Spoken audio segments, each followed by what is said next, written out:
Olá, Jesus Cristo está voltando e nós vamos nos deter um pouquinho mais hoje.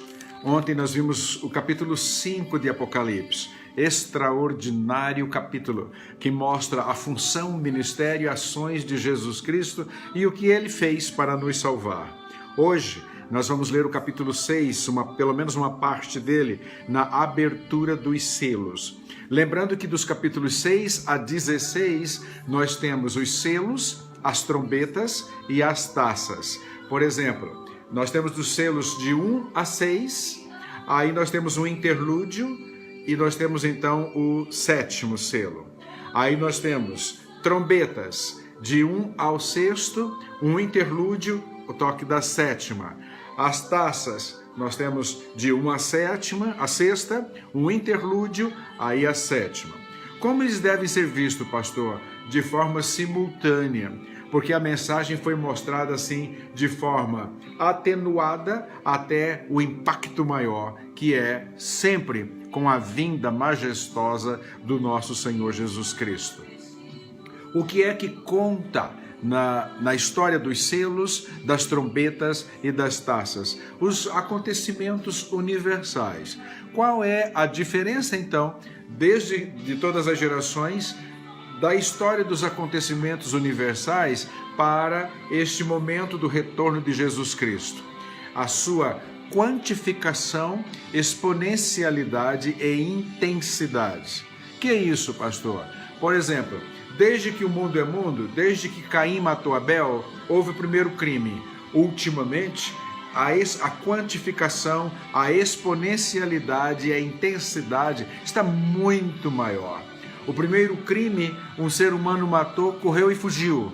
Hoje, você vê o ser humano esquartejando, se deliciando em tirar pedaços, fazer picadinho, mandar pedaços para parentes e para a história. É uma frieza e uma crueldade sem tamanho. As tribos sempre guerrearam pelo poder, por comida, por expansão, por domínio. Hoje, as guerras quase que se perde até a motivação, vamos dizer assim. Se faz guerra pelo simples querer, guerra e demonstração de poder. Terremotos. Se você olhar na história, sempre tivemos terremotos no mundo. Só que hoje, a quantificação, a exponencialidade e a intensidade dos cataclismas, furacões, maremotos, as mudanças das placas terrestres estão enormes. Tudo isso a Bíblia já conta. Só que o que a Bíblia fala na volta de Jesus, tudo isso iria acontecer de uma forma astronômica, de uma forma assim, de um exponencial enorme. E nós estamos exatamente testemunhando isso. Quer ver? Quando Jesus Cristo abriu o primeiro selo, vamos observar a leitura desses selos para que você entenda melhor. Vamos ler todo o capítulo 6. Na realidade, a história do capítulo 6 termina no capítulo 8, versículo 5, porque temos um interlúdio que é o capítulo 7. O que é esse interlúdio? O capítulo 7 foca a precisão da ação da igreja neste mundo. O que a igreja tem a ver com esses acontecimentos universais anteriores, os 6 selos, e o que a igreja tem a ver com o 7º selo. Então é muito interessante, um show de escrito que João deu, uma maravilha de colocação e adequação para o nosso melhor entendimento. Vamos lá. E havendo o cordeiro aberto um dos selos, olhei e vi um dos 4 animais que dizia como em voz de trovão: vem e vê. E olhei, e eis que um cavalo branco, e o que estava sentado sobre ele tinha um arco, e foi-lhe dado uma coroa, e saiu vitorioso e para vencer. E havendo aberto o 2º selo, ouvi o 2º animal, dizendo: vem e vê. E saiu outro cavalo vermelho, e ao que estava sentado sobre ele, foi-lhe dado que tirasse a paz da terra, e que se matassem uns aos outros, e foi-lhe dado uma grande espada.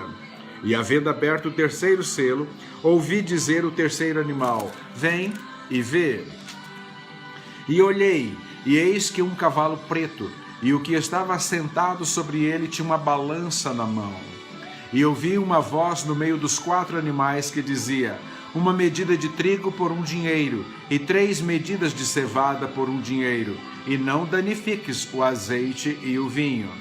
E havendo aberto o 4º selo, ouvi a voz do 4º animal que dizia: vem e vê.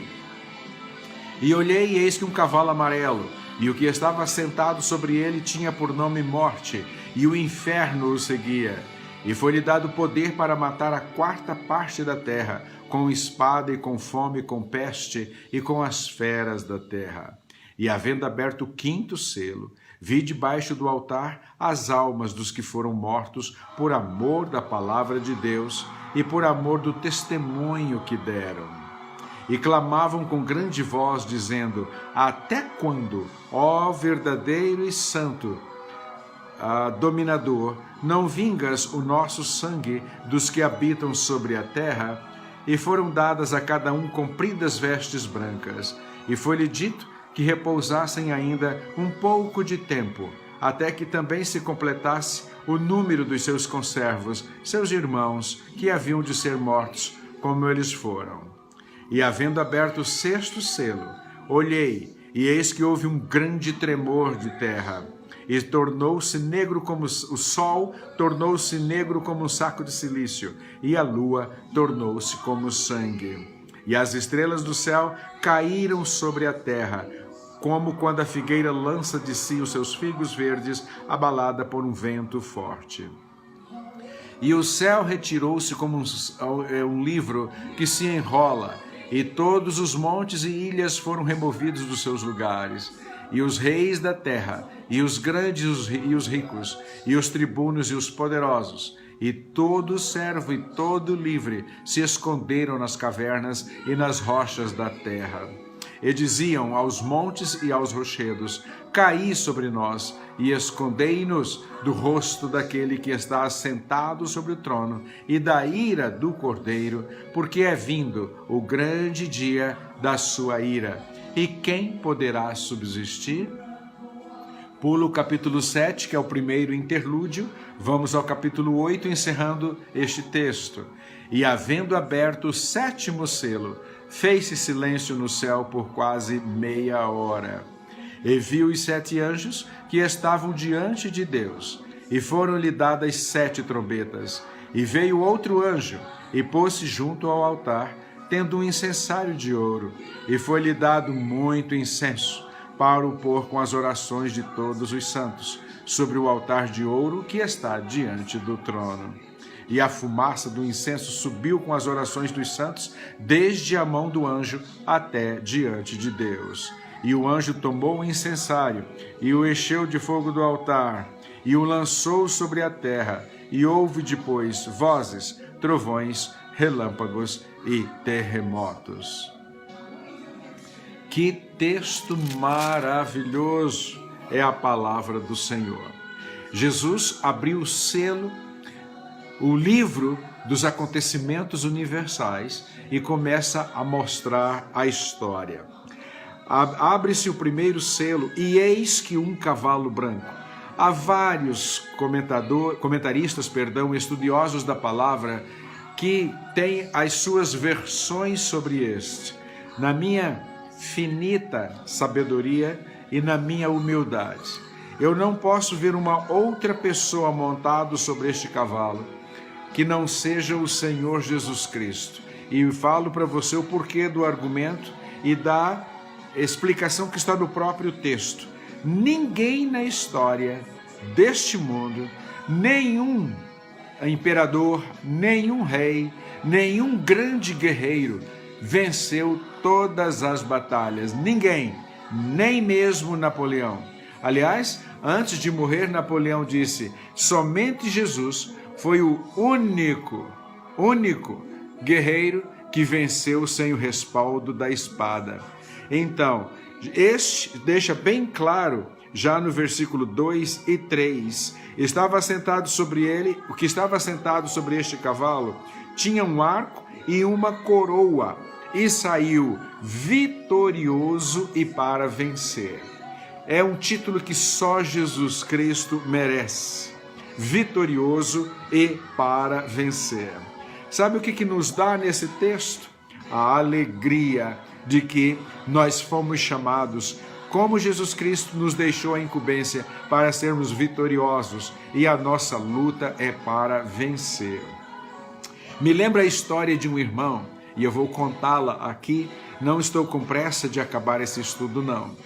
Este irmão, na época, era pai de santo, e ele estava numa empresa e desejava subir naquela empresa, e ele contratou um outro pai de santo para fazer um tal serviço, para derrubar os seus concorrentes.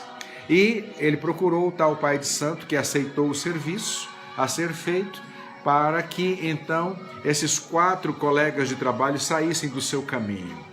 Para surpresa, o pai de santo, ele foi procurar o tal do pai de santo que ele havia contratado, passado alguns dias, semanas ou meses, e aí ele disse: olha, eu te paguei para fazer o serviço para 4.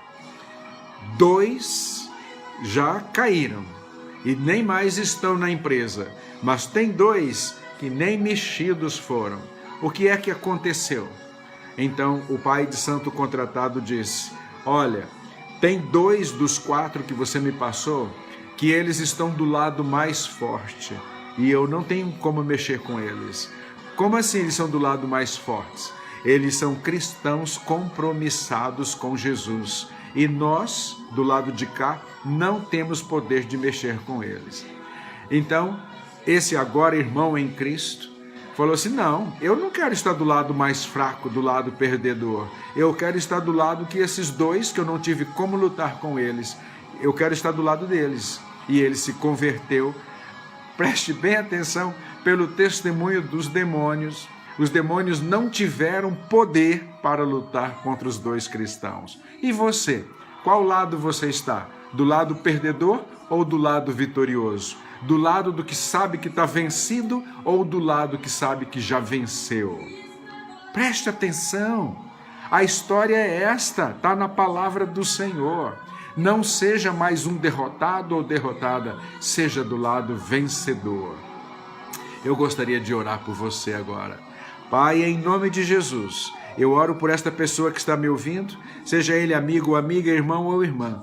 Ajude-o a ver se está do lado vencedor, assim como Jesus veio para nos dar a vitória. Nós já sabemos o final dessa história. Jesus Cristo venceu, o leão de Judá, a raiz de Davi, o alfa, o ômega, a fiel testemunha. Dê, ó Deus, mostre a esta pessoa que está me assistindo agora a certeza de que é um vitorioso, de que é um vencedor e que está do lado mais forte. Eu oro por esta vida em nome de Jesus. Amém.